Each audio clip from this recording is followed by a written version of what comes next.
Social media has allowed us to connect with many different people around the world, and it has introduced us to new people who have unique personalities that we can somewhat relate with.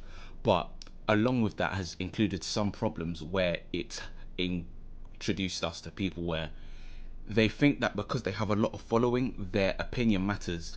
And because that they think their opinion matters, they've allowed themselves to make their followers almost like look like sheep, where they just follow whatever they say just because they say it with enough conviction.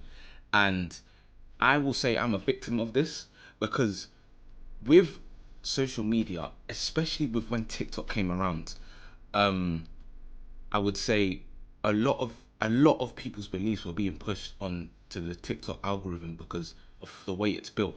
But let's say, for example, from like 2020, you would see all this relationship debate stuff from the likes of podcasts, whether you say Fresh and Fit or the what just podcasts in general, and you would have all these extremist views come around, and it will corrupt your mind. This corrupted my mind to me thinking that all women want is money, money, money, money, money, money, money. Now, at the time, was I an incel?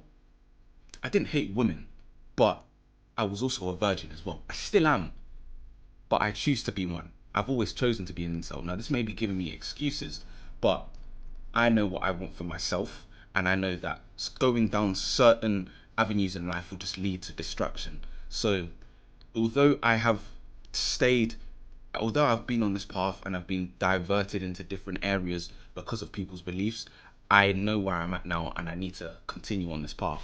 So, continuing on what I was talking about, there are so many ways, like I said, with the Fresh and Fit podcast, although I can say in certain aspects they were giving somewhat helpful information to men in general, when it was very obvious that they had an agenda to push, whether it was that all women are promiscuous, which was obviously a lie, and that created such a generation for a bunch of people of like young boys to believe that if I'm going to be with this woman, I have to have these certain aspects, where quite simply understanding by going outside and looking at some other couples that you see on the road, everything that they say in those podcasts completely go out the window.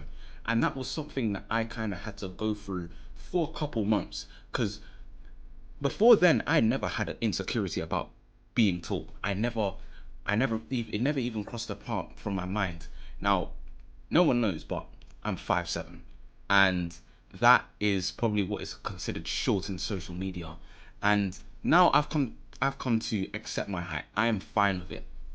But back then, I may have been even shorter, but it was made worse due to the fact that they were talking about, oh, you need to be at least 6 foot, making six figures, and you need, what is it? You need to have all these certain different aspects talking about to attract a certain archetype of women. Bearing in mind that the people that are pushing these narratives are in these certain spaces where they are only attracting these women. Put upon that, the women they bring on the podcasts are the most promiscuous type of women. So if you are going to keep on pushing all these different women onto your podcast, it's obviously going to push a narrative that this is how women act, which is obviously not true.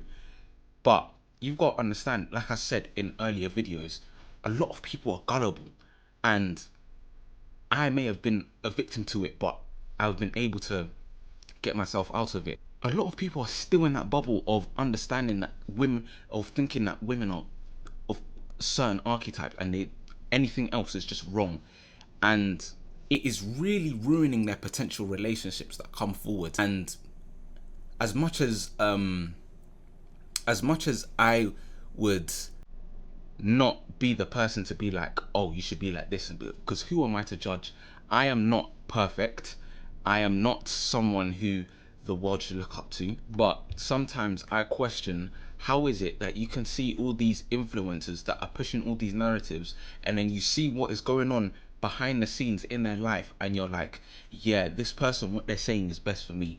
Whether they're ordering sugar babies off websites, or getting random women pregnant after meeting them over for like a few months.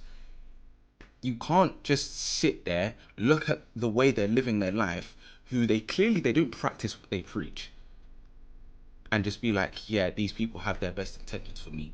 And that is something that I just can't understand, because it's like, it's been nearly 5 years now and people still listen to these type of red pill podcasts. Now, certain ones, to be honest, I haven't seen any, but there may be some where they actually promote a lifestyle that is actually beneficial for most men. But the ones that get pushed the most are the extremist ones. And social media loves misery and problems. And misery loves company. And with all this negativity, it's going to get pushed. So whether you like it or not, that's what the narrative is about these group of people. And they show no sign of changes, because especially it is very clear that they want to make money. They want to make money. So what are they going to do in order to make money? They're going to have to do some things that may seem unethical, where it is berating women on podcasts or saying certain things that the average person would be like, why are you saying that? You would look at them sideways for saying that.